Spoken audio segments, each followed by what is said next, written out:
Okay, welcome back to this channel. Today you will learn some stuff, and you know, there's a lot of information in these videos. You better stick to the end, okay? 3 things today. Lighting, as always. I will show you a bit special way to light objects and background. Light them separately. Then you will get a nicer result. You get better control, okay?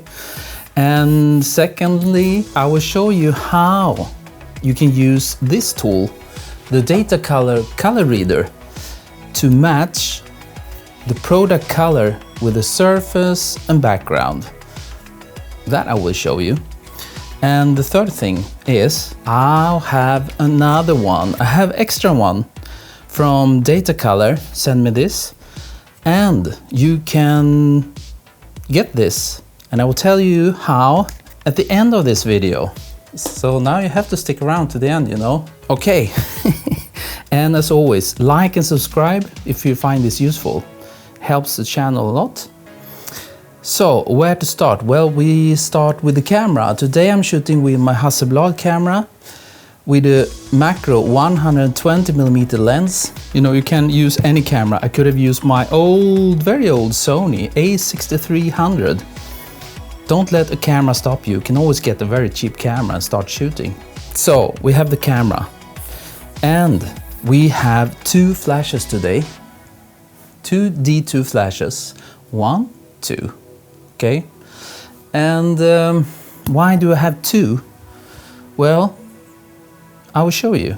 First of all, what I did, I went to the paint shop and I took a reading on these 2 products, and I got these 2 color codes in my phone because this is connected via Bluetooth. And then I went to the paint shop. Then they mixed the colors for me.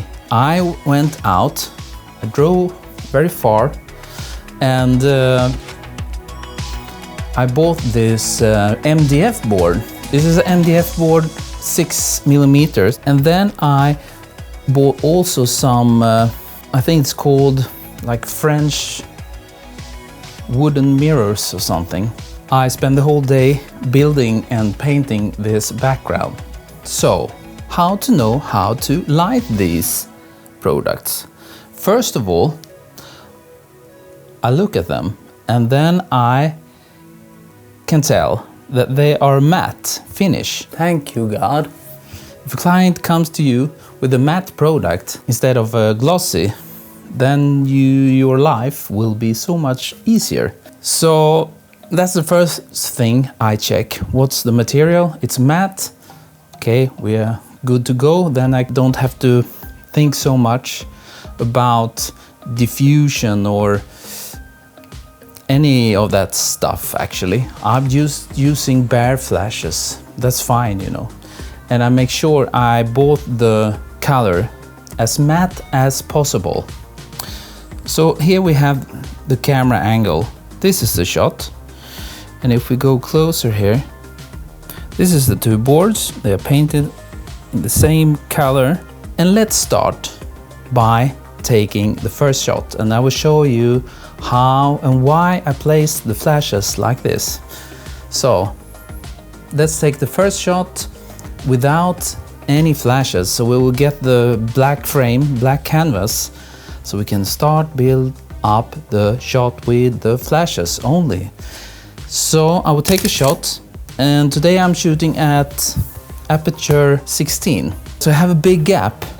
You know, the gap is like this in between the products and the background. And I often do it like this, so I can use separate light for background and product. I could place them closer and use bigger aperture, like 2.8 or something, and then it will be blurry anyway. But then I can only use one flash, one light. And when I started to light this scene, I felt these guys, they are white on the top here. When the background is perfectly lit with one light, then these tops, because they're white, they will be blown out. So that's why it's hard to use one light source for the whole scene. Black frame, good. Then this video LED lights will not affect the shot. What's next? Let's start the first flash. The first flash. And as always, I always set the light for the background first. The first flash is on right now. It's just a bare flash with a reflector on. So it will spread a lot in the room, on the whole background, and also actually on the products. So this is how I started out actually. You know, it's hitting the side and then we get some nice shadow play going on this background. So let's take the first shot. Boom. This is what we get. This is the first one. You know, there's nothing wrong with this picture. One flash up, right, high, hitting the product. And you see on this side, I would prefer that this one also should be dark, but this one is reflecting and lifting up this shadow. Otherwise it would look like this. So probably when I'm taking the final shot, I will take away the left one. So there will be nothing reflecting on this side. So we'll get the same dark edges there.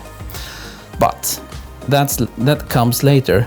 Now we need to focus on the background. If we have it like this, it will hit the product as you see. So we need to control the light, narrow it down with a honeycomb grid. You know, I always use this, always. So this happens to be a 5er.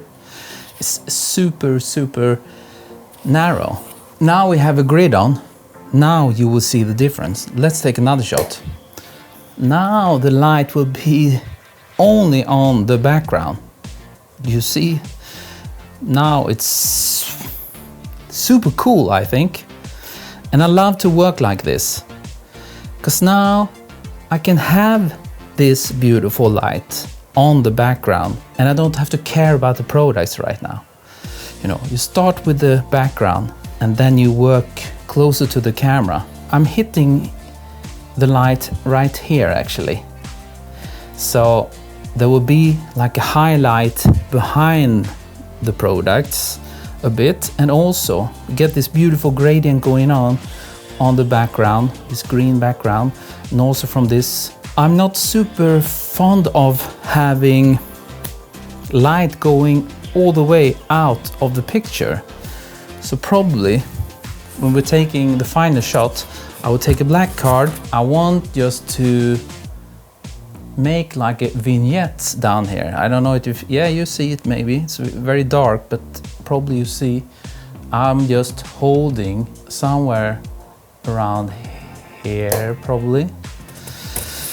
So we get a bit darker down here, so it's not going all the way. Maybe it was a bit, need a tiny bit more. Let's overdo it a bit. So there will be like darker down here. You see, something like this. This often looks nicer for some reason. And also the eye of the viewer will not, you know, drop out of the picture. Maybe it's just me, okay?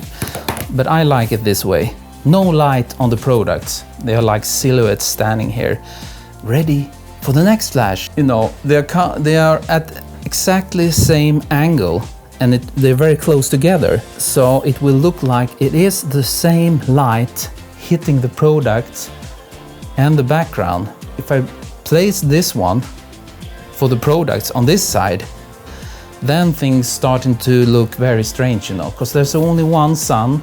Okay, there is other like hero shots, then you just blast with like 5 flashes maybe, but in this case I want it to look a bit realistic, like it is sunlight, so light can only come from one direction. So that's why I'm placing them very tight together, and it will look like we're hitting them with one light, but we have 2. So let's shoot and take a look what we have. The main light, as always, are going down here, you know, passing by the products down on the floor. I'm just using the edge, touching them, because then you will get a nicer and more even light on both products. One thing I see that I'm not so fond of, this area, because I'm shooting in front of the products, then this part will be very bright and this doesn't look so nice. So that part I want to block as well. Maybe, what will this look like? Yes, that can actually be enough. It looks like there is just a bit darker edge here. The eye will not go straight to this. I even like this one. So this is before, everything's just super bright, and then I block a bit. Then your eye will not go to the brightest point there. They should really go to these guys, you know. They are actually a bit dark. Maybe I should move it a bit closer, just 1 centimeter, you know, tiny, tiny movements. Let's take another one. Take a look. Yes, now they are brighter. And then see if we can block off some.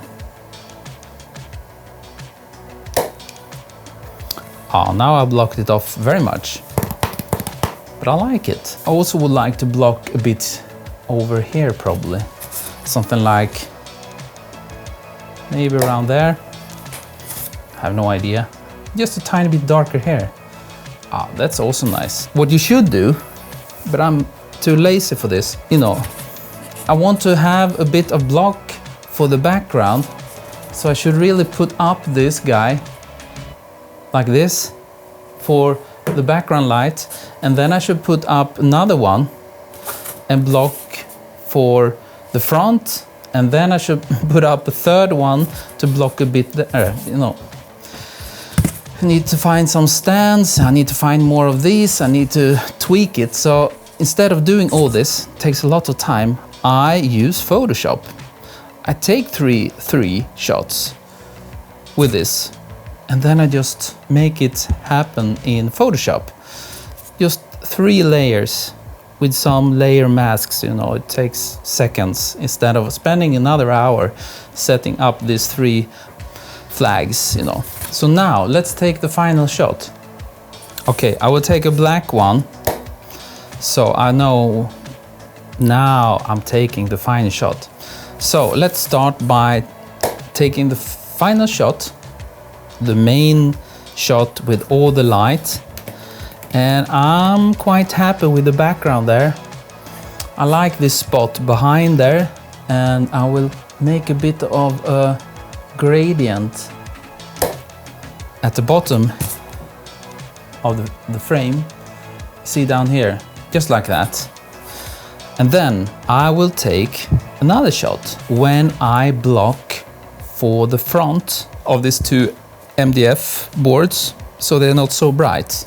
Shadowing the edges of the boards, yes, that's a nice gradient. And then I take another one to the right of the cyan one, a bit more, yeah, probably that one. I'm backing up now a bit, so the edge will not be so hard. Trying to find something that I like. This one I think I like. You know, I'm focusing on this, the top here, so it's not so bright there. And then I would take the other one when I blocked in the front there. One final shot. I would take away the left product like that. And then I would take a separate shot, so we will get the dark edge. There will be no reflection. Now it will get the same dark edge as the left one. And if you don't like this dark edge, you know, you can always reflect something. I mean, reflect with something white. I have this Savage, you know, if you don't want to have this dark edge, you can probably just put something on the side here to lift up that dark edge. Okay, thank you so much for watching. And I should tell you about this one. How can you get your own data color ColorReader EZ Well, I guess you have to participate in one of the challenges in the Facebook group. You will find the link below to the Facebook group Botvidsson, that's my name, Magazine Cover Photo Challenge. I'm creating a template of a magazine on a theme that was picked by the previous winner. Right now there's the theme Raw, and during a live stream I will give some feedback together with you guys and give some tips and tricks about the photographs, some critique. So I think that the next round will have this color reader as a prize. Does that sound like a good idea? Join the Facebook group and watch out for the next challenge. Okay, hit that subscribe button if you didn't, and like this video if you find it useful. So, as always, I'll see you next time.